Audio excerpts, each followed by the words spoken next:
E-A-G-L-E-S,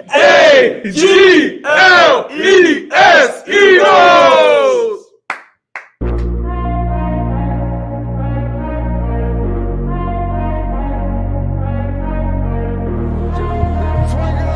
Holding gets around in front. And Philadelphia has it.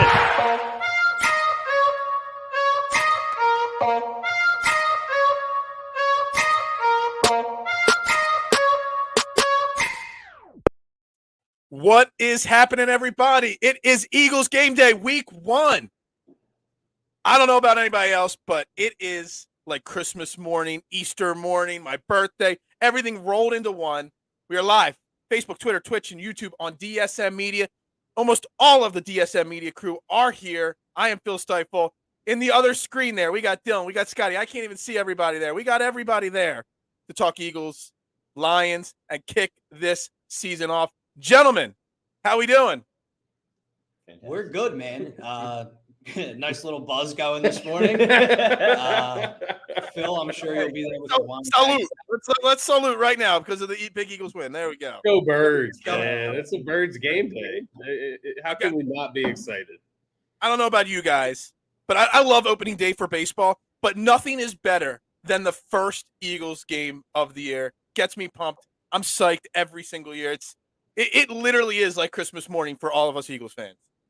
Yeah, no, really. You threw in Easter, and that one threw me off a bit because I just don't get so excited. I don't even know where that came from. But Christmas morning for sure. The candy. Just have to hope, what we've been talking about for what feels like, years, Phil, every day on the morning show together and on Turf Talk. And it's kind of just hoping that no slow start today. I mean, that's one of the biggest concerns right now is how do they come out the gate? Obviously they can run the ball. They were the number 1 rushing offense last year, but they don't want to have to do that. They don't want to play that style of football. So, how much of a workload gets put on Jalen Hurts' arm today? What's the defense look like? Obviously I don't want to root against the Eagles, but if DeAndre Swift could rush for 45 or more yards, that would probably really help your boy out. But I got several shares of DeAndre Swift in fantasy dynasty. I mean, I'm all over DeAndre Swift, and I do love him as a player, but today's not the day. I'm with you guys. I want to see what the Eagles can do here. Can they come out with the same energy that we are coming here with, like the excitement that we have? I know they got it in them. A lot of new acquisitions this offseason, which makes this even more exciting to see all these players get acclimated in the first game. But we're going up against the Hard Knocks team, right? Like the team everybody got the insight on. So everybody's feeling optimistic about the Detroit Lions. And I get it. But I think today we need to remind Detroit that they are still the Detroit Lions. Like at the end of the day, they got some good stuff going on. They got some nice young talent on their roster. But it's still the Detroit Lions. It's still the Philadelphia Eagles. We need to take care of business today, guys. Dude, you bring up a great comment there, Scotty. It was Hard Knocks. It's overhype because of the Hard Knocks. I had Tyler Sawa. He's a Lions podcaster. I just texted Jason Sullivan, my golf podcast co-host, who lives in Detroit, is a big Lions fan. Both of them told me the exact same thing. There is way too much hype on this Lions team because of Hard Knocks. And let's not forget that this is still the Detroit Lions, and they don't know if Dan Campbell can coach. They don't know if Jared Goff can be a quarterback. They got a lot of holes on this team. So the overhype from Hard Knocks might be swaying some people. And I don't know what the line is right now, but I know I locked it in at -5.5. 5.5. I mean, that might be too small of a line, honestly, when we really think about it, because of the hype. Lower, though. It was sitting at 4 for a while, so the line closer to game time has gone up. And the funny thing about the Hard Knock stuff is it hired their expectations, but even those high expectations are still low. Higher expectations for the Lions was probably 7-10. Maybe some fans are getting hyped to maybe they can win 8 games with the schedule, blah, blah, blah. You can't read too much into what feels like reality TV. So, So, they should not like you mentioned Jared Goff. Defensively, you and I talked Friday. Obviously, I like the draft pick in Aiden Hutchinson. Jeff Okudah was a top 3 draft pick a couple years ago coming off a major injury. They have Nobody. Nobody defensively. Nobody defensively. Go ahead, George. I'm No, sorry. like offensively, they're very fun. Amon St. Brown's fun. Williams is DJ fun. Chark. DJ Chark's fun. You have Hawkinson. Like it's a fun squad. But if you look all around, this Eagles team, top to bottom, is so much better than this Detroit Lions team. And everyone loves Dan Campbell. Obviously, Dan Campbell's fun. Dan Campbell's he's a passionate guy. He cries a lot.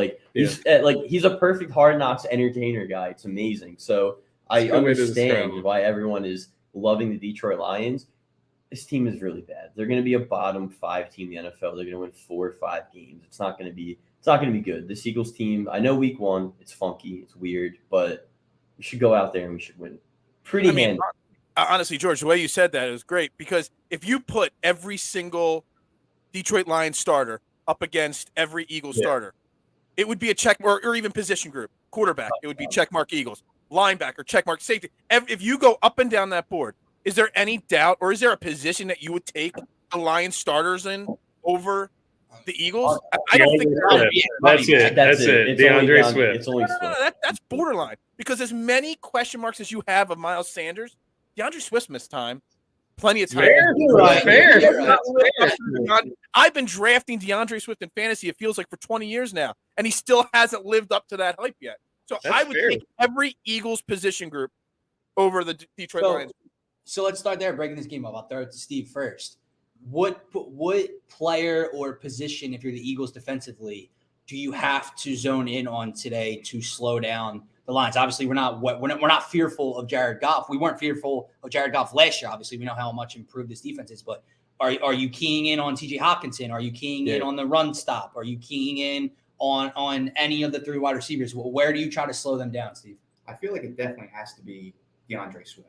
I just think that's the only sitting here thinking that's the only thing that really comes to my head. That's like, okay, can this guy cause a problem? Yeah, potentially. Yeah. I don't think there's anybody else there that can really present. That can take over the game. Yeah, exactly. Yeah. I would, I guess I would take it even to a further standpoint of the Eagles linebackers are so important in this game. And the reason being, you mentioned DeAndre Swift, obviously. He's going to be catching a lot of passes out of the backfield. That's going to be Goff's safety valve. And we know Jared Goff loves to use a safety valve. Used to be, or no, I shouldn't say used to be. He also uses the tight end as a safety valve as well. T.J. Hawkinson. That's going to be the other area of the field, the middle of the field. T.J. Hawkinson working in between the hash marks. Got to keep your eyes locked on T.J. Hawkinson, DeAndre Swift, and I think that starts with the linebackers. And then you talk about guys like CGJ, Chauncey Gardner-Johnson, because I'm with you, Phil. That is I butcher that. That shit does not sound right. Chauncey Gardner-Johnson, that's where he comes into play. I think you can use him. He can guard T.J. Hawkinson. You can slide Avonte Maddox over from the slot. He can guard T.J. Hawkinson. You're going to have to use a lot of these versatile guys in order to guard them. Kaiser White, that's the guy. That's what we brought him in for, right? Who do you guys want to see stopping T.J. Hawkinson? Kazir White or Chauncey Gardner-Johnson? Because all I keep thinking about is 2 years ago when Jared Goff was still with the Rams. Yeah. And he picked us apart with Tyler Higbee. Higbee is not much better or ranked higher, better or worse than Hawkinson and Higbee. They're kind of similar tight ends. And our linebacker crew is supposed to be better. Our safeties are supposed to be better. But I still have that. What did he have? Like 2 or 3 touchdowns that game against the Rams? Against he had 3, man. Yeah. I think he had 3. Apart. And it was right around this time frame. It was week 2 that year. And we just got destroyed because of Goff and Higbee. So I'm scared still there. I'm scared. So here's the thing. You say the word scared at. Am I too comfortable with this, with the new names, the new faces on this defense in this linebacker room? Because like in a year past, like you brought up DeAndre Swift, I agree with you. But last year, 2 years ago, I would have said the biggest problem is that big athletic tight end that they have no 100%. One to put on them. Yep. I haven't seen any of these guys play a meaningful game, a meaningful second in the Eagles uniform, but yet I'm comfortable. I'm not worried about Chauncey Gardner-Johnson. I'm not worried about Kaiser White. I'm not worried about Nakobe Dean. Is that wrong for us to feel that way? No, without seeing them play? No, not wrong. And I feel like Swift and Hawkinson are like Phil's saying they're the easy answers for who do you have to stop, right? Because like it's always been the big tight end, like you said, and it's always that. So I mean, it's Swift. All right, let me take this a step further, Phil. I'll throw this to you. Which wide receiver? Obviously, we know we have Slay, we have Bradbury, Maddox in the slot. Which wide receiver are you most? I don't want to use the word fearful again, but Is it DJ Chark? Is it Amon-Ra St. Brown? Is it the rookie? Who do you keep? Who is the person you think can give them the biggest problem? None of them really I'm not fearful of any of them. Maybe, I guess when we were talking to Tyler Sawa on Friday morning on the morning show, he said St. Brown might be lining up in the slot some this year. Yeah, that's as opposed to him against Darius Slay. I don't worry about Darius Slay being able to stop him. If he lines up in the slot regularly, like they were talking about on the morning show, then maybe St. Brown maybe has a slight smidge advantage over Avonte Maddox. Maybe. I don't know. All right, we've been talking about the defense for the entirety of the show so far, but one last question before I want to switch gears. Is there a world, and I'm not suggesting, because obviously we traded for him, we brought this guy in to transition to safety, and I'm happy with Avonte Maddox and his role in the slot, but we know that he's played at safety before. We know that C.J. Gardner-Johnson could be a top 5, top 3 nickel cornerback in this league. Is there a world where he's struggling at safety, or like today, if Amon-Ra St. Brown's in the slot, Maddox is getting toasted in the slot for a couple of possessions? Is there a world you put that top 5 nickel corner back at that spot and make Maddox adjust back to safety? I mean, like CJG said, right? I'm a football player. I'll play wherever you want. And that's a good point, because I think in that situation you can use CGJ. My God, I'm the CD Deuce. Yeah, CD Deuce. That's it. CD Deuce. I'm going with CD Deuce. That's it. I can't say that anymore. The thing about CD Deuce and what he reminds me of a better version of Jalen Mills. He's a guy that you can actually switch into corner and then go to safety. Jalen Mills, he's doing his thing up in New England. I'm not going to hate on Jalen Mills, but Malcolm Jenkins. Malcolm Jenkins is another good comparison. I just don't want to give CD Deuce that praise yet, because Malcolm Jenkins is on another level. But that is the idea, right? That is where we think CD Deuce could go to, is the Malcolm Jenkins level type of safety where he could come down in the box. Again? CD Deuce. That comes out smooth. That's nonchalant. Yeah, I like that better. But I think, like George said, he said he's a football player. You can use him. That's why you brought him in. Versatility. You can put him all over the line. And if Avonte Maddox is struggling, then you shift him in there, because Amon St. Brown he's the guy, right? Like that's their wide receiver 1. TJ Hawkinson, he's going to be in the middle of the field, but that's not going to be necessarily the responsibility of the secondary all the time. I think as far as the secondary is concerned, Amon St. Brown is that guy, and he's that go-to guy for golf. Third downs, right? Him and Hawkinson on third downs, that's what worries me in crucial parts of the game. But if you're the Eagles, you're so much better than this team overall. You need to not let it come down to those type of situations where they can have advantages. That's what it comes down to for me. You also got to think it is positionless football to an extent in the secondary for a lot of teams. So, I mean, we're labeling Chauncey Gardner-Johnson a safety and Avonte Maddox a slack guy. But, man, let's be honest. I mean, the way they're going to run some different schemes today, that's what you're going to see 5 down linemen and a bunch of guys in the secondary, 1 or 2 linebackers. Everybody's just going to be flying all over the field. Outside of Slay and Bradbury, everybody else is just kind of floating around out there. I agree, Phil. When we broke down the trade, that's why everyone was so worried about the snap count at safety. He hasn't played a bunch of safeties, a nickel corner, blah, blah, blah. How's he going to adjust? I'm not worried about it because he's a football player. Yeah, and that's what he called it. Like that's what he said, and we said that 3 weeks ago when they made the trade. I'm not worried about the transition, because when you're that guy, when you're athletic enough, when you're fast enough to play both positions, when you're the caliber of CGJ. I have no worry. Exactly. And he wants to play those. He doesn't care where he's put, and I think that's the biggest thing. All right, let me throw this one out there. I'll throw it to you, Steve. What are you more excited for in the opener today to see the difference of Jalen Hurts' progression or Jonathan Gannon's scheme with what's around him with the talent on the defensive side now? I'm going to base this one off of selfish standards for me. Jalen Hurts' progression, and big reason why is because he's my fantasy quarterback. I need him to show me that progression. And I mean, come on, man. He's got the weapons to, like you say all the time, he doesn't have to go out there and he doesn't have to be great, stud, but he's got the weapons surrounding him where, if he just shows a little improvement, or You just got to get the ball to these guys. They're going to catch it. They're going to catch it. What's that word, Phil? What? If he shows what this year? Progression? I don't know. No. Consistency. Consistency. That's right. Sorry, I didn't know where you're going there for a second. I kind of zoned out on what you were saying there. No, I agree. I think Phil. Jalen Hurts consistency. Sorry, I totally dropped the ball on that one there, Dylan. It's like we've been talking about all preseason, all off season as well. Is Jalen Hurts with this roster around him? If he is just as good as he was last year, they're a playoff team. They beat the Lions, handedly, right? They take care of business against the Lions. If Jalen Hurts is as good as he was last year, they beat the Lions 44-6 last year. Like, you know what I mean? Like, let's remember for a second, this wasn't the greatest Eagles team in the world. They were very one-dimensional last year. If they can just be somewhat two-dimensional on offense this season, and Jalen Hurts can just be an average or good quarterback, we've talked about this. The sky's the limit.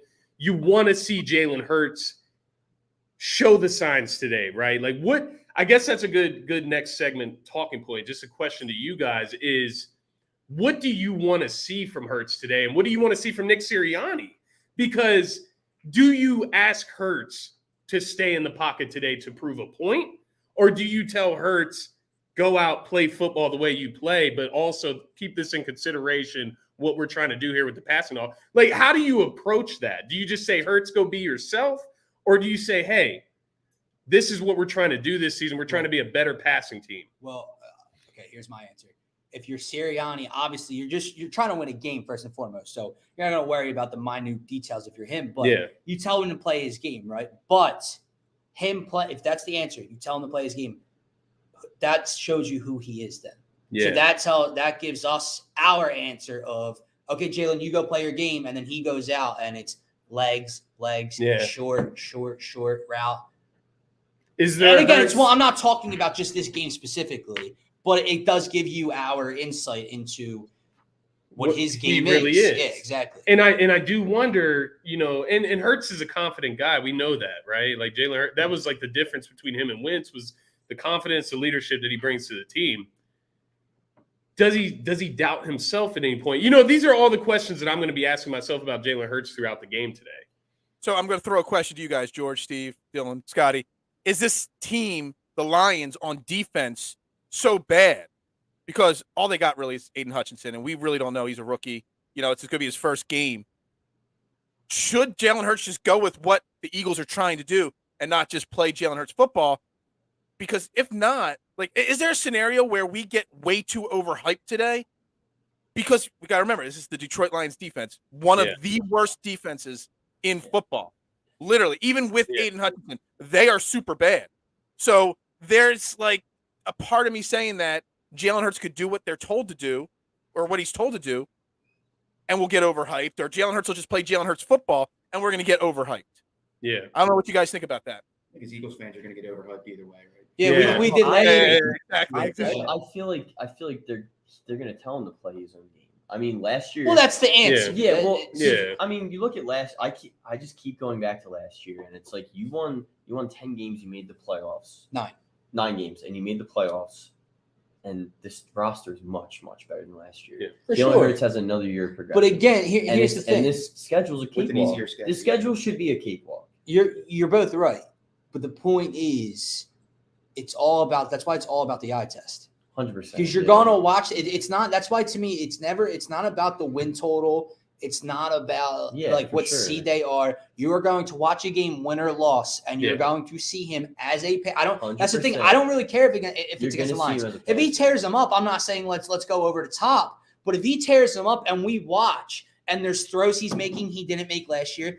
If there's reads he's making he didn't make last year. If he's standing tough in the pocket and delivers a strike when he's getting hits, anything like that, you're going to watch and be like that throw was different. And I think there's another side to that combo on the downside of things is where, he's missing Goddard open in the middle of the field. Missing Quez Watkins streaking in the end zone. So you miss Goddard in the middle of the field on the 2nd and 10, right? To get a first down. Maybe the next 3rd down, he gets a first down. We forget about it. But these are the things that matter, right? Like you miss those throws. I remember last year, who was it? Zach Ertz against the Chiefs, where if you hit Zach Ertz on that throw, we stay in that game with the Chiefs. We're going back and forth with the Chiefs right now. He misses Zach Ertz on a third down, easy completion for a first down, and it changes the landscape of the game because you're not stopping Patrick Mahomes. But we were having our way on offense. Yeah. And I think those are the little things. It's not necessarily Hurts, having 300-yard passing games. That is not the idea here. How he gets to it's how he gets to these numbers and the decisions that he makes. Big games, and maybe the Lions game isn't what we're really looking at here, right? We're looking at this season as a whole, because I look at Hurts in those big games last year against the Cowboys. What was that, week 3, week 4 in Dallas, Sunday Night Football? Yeah. Looks like a deer in headlights. You're no longer a first-year quarterback. This year, we don't look like that anymore. We make the right decisions in prime time in those big moments. But maybe the Lions isn't that game, but you can't overlook the Lions. And I think that is one of the bigger points here today as well. What about Aiden Hutchinson against Lane Johnson and Jordan Mailata? Will they have their way? I mean, consensus number 1 overall pick fell to the Lions. I mean, Lane Johnson, a little pissed off he wasn't on that top 100 list. I personally see the Eagles tackles locking Hutchinson down today. I see it as well. We're going to see how good he is. I definitely see him locking him up, but that's only because he's a rookie in week 1. Hutchinson's hype is it's 100%. Oh, absolutely. That kid is incredible. He's incredible in college. He's going to be incredible in the NFL, but this is his first game. This is it, and he has a tough test against him, so it's going to be very interesting to watch. That's the one matchup that's going to be very intriguing. All right, let me ask you guys this. What if you have a key to victory? Because obviously we're all expecting the Eagles to win. The line tells you the Eagles are favorites. They're expected to win.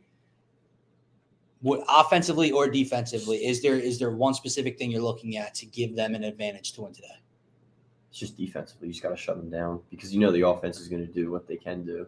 And if you do what you're supposed to do on defense against this Lions offense that is pretty good, but it's still Jared Goff. And it's still not great. The O-line's not great. It's no big V. No big V. Hey. Yeah, 100% true. It's defensively. You just have to keep them low scoring. That's pretty much what it defense. Is. You're on defense. It's defense, but make them one-dimensional. Yeah.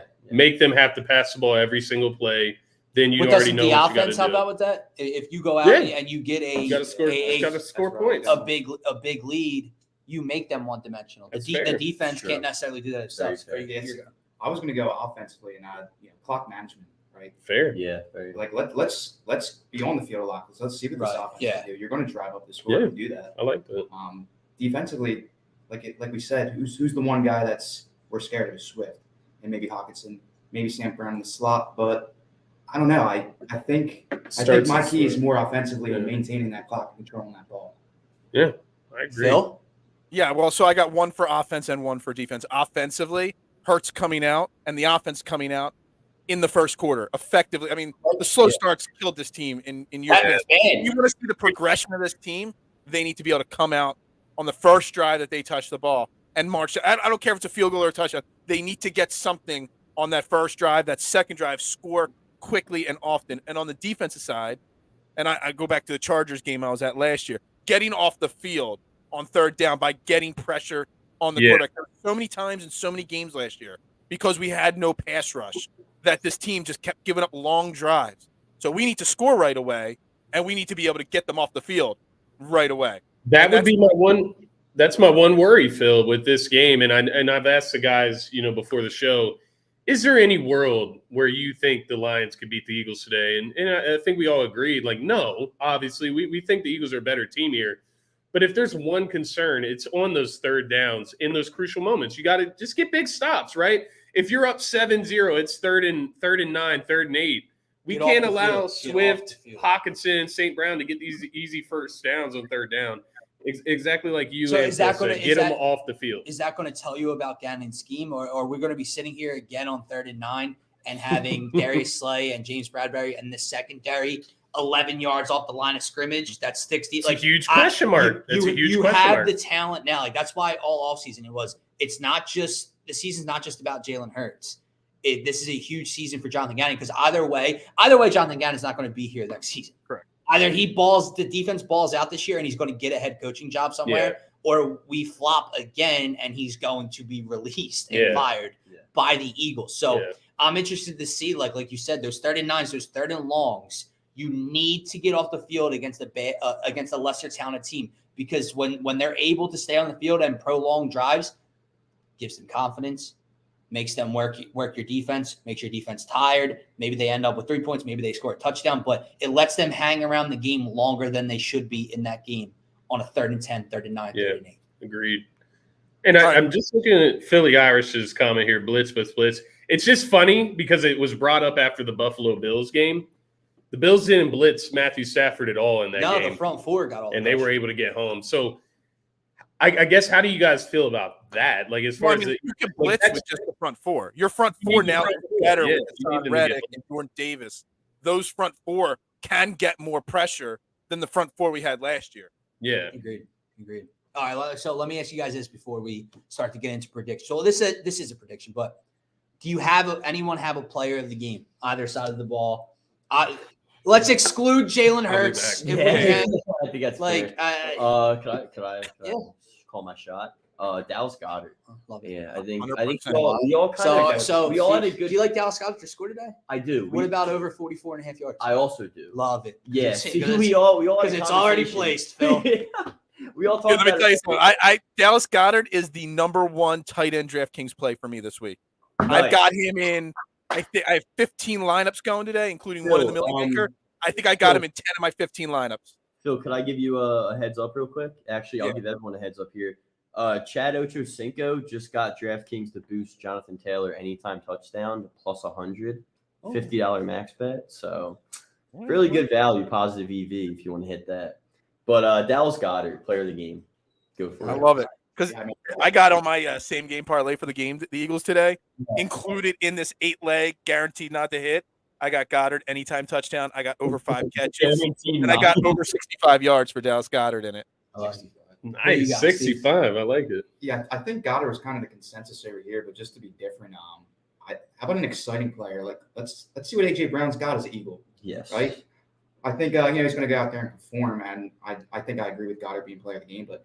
Hey, let's see what AJ Brown could do as an Eagle, right? Does he force feed him? That's what I wonder. If so, is that a problem? I think that can. Not against the Lions. Not against the Lions. It's not a problem. But I'm with you. I think there's two tails to the tape for me, and maybe I'm even forgetting about one because I think that's the running game, and maybe the running game is the catalyst today. We don't know yet. We don't know what their game plan, what that split is going to look like, passing versus rushing. But I tend to agree with the guys. There is a world where Dallas Goedert is the guy today. I think he, feeds off the A.J. Brown addition, gets open a lot. He cooked the Lions last year. He had his best game of the season against the Lions as far as receiving yards last year. They have nobody. Yes, pretty much what it is. But then there is a world where, maybe Jalen Hurts, A.J. Brown is his best friend, right? He is the #1 target that you brought in this offseason. He is the guy you want to get the ball in his hands. I think there is a world where A.J. Brown really goes off in this game, maybe a T.O.-esque introduction for A.J. Brown today. There is a world where that could happen, but I think that is Jalen Hurts as well. Is Jalen Hurts about to have the season that we think that he could have? And I think that translates into a big A.J. Brown game. Phil, I'm interested to see who you have because we have Dallas Goedert, A.J. Brown. We haven't talked about someone yet. So who's your Devontae Smith? Because I don't have him in my because my same game parlay is loaded. My same game parlay is loaded up on Goddard, Brown, and Jalen Hurts. No, but my point is, isn't that exciting? Your number one option last year is now an afterthought in the offense at the moment. And he's still absolutely incredible. There's a scenario where he gets a touchdown today. Absolutely. Yeah. I just took him over 29.5 yards. So. But for parlays, I took a Goddard touchdown. Here we go. We got Irish Drew. That's his play of the game. Okay. 2 TDs. Yards, 2 TDs. You never know, man. I love it. Okay.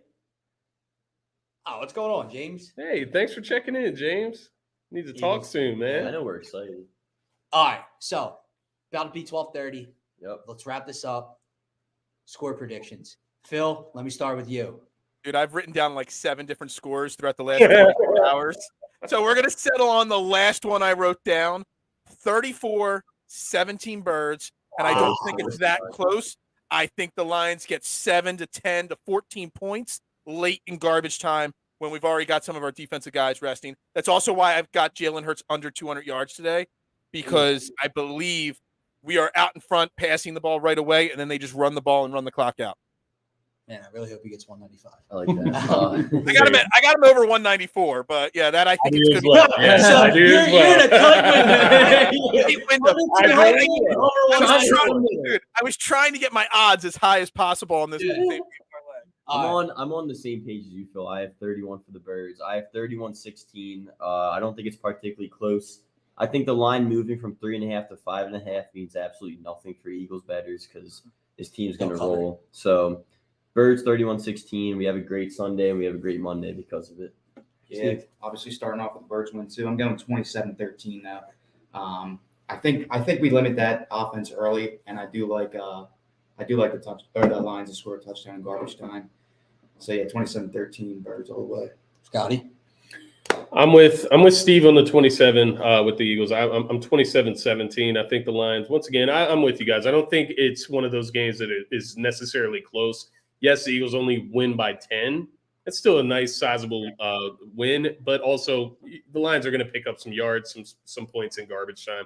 I think that's inevitable if things go the way they're supposed to for the Birds today. Because at the end of the day, we've talked about the young stars that the Lions do have on offense.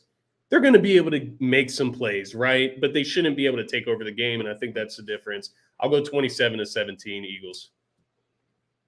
So it's interesting, right? Because at first, everyone was over 30, and I'm like, is that a sign? You two went 27. You went a little under. The Philadelphia Eagles are going to put the league on notice today. Okay. And the Philadelphia Eagles are scoring 38. Okay. And it's going to be 38-20. Hope Dallas Powerhouse gets one of them. offense. Hope Dallas gets one of them. That's all. Dallas is going to grab one. Give me a Dallas. Give me an AJ. Kenny Gainwell is getting in the end zone, by the way. Yeah. He's just going to. What about Miles? We haven't talked about Miles Sanders at all this show. Well, hopefully Gint placed that bet or did not place that bet or whatever. And he went to Atlantic City at 2:00 in the morning for it. But, good luck to him. But, yeah, Good luck to Gint. I think the offense explodes. I really do. The defense, even if they score 14, 17, 20, I think it looks good defensively. Maybe it's a touchdown late to go from 13 to 20, but I think the offense has their way. Dude, you saw Gardner Minshew in this game last year. What did we score in this game last year? 44? 44. All right, come on. on. Minshew was against the Jets. Yeah, no, but he came in at the end. Oh, he came in. Oh, you mean like it's seen? Yeah. Okay, I got like you. the offense was that dominant last year. It got that bad that we saw bad. Minshew. Yeah. I got what you're saying. I got it. Is there any scenario where the Eagles lose today? No. I would go further and just say any scenario we see Gardner Minshew today. The only way the Eagles lose today is if Hurts has a meltdown. Yeah. And if that happens, God forbid what tomorrow will be like on Yeah, DSM. I mean, holy hell in Philly. Monday's gonna be rough, Phil. All right, guys, let's play off here. Let's wrap this up. Eagles pregame live. Going to be live every single Eagles game before the game. Dylan, I know you're already ready. You're cupping your hands. You're ready to give me an Eagles chant to get off the air here, bro. EAGLES!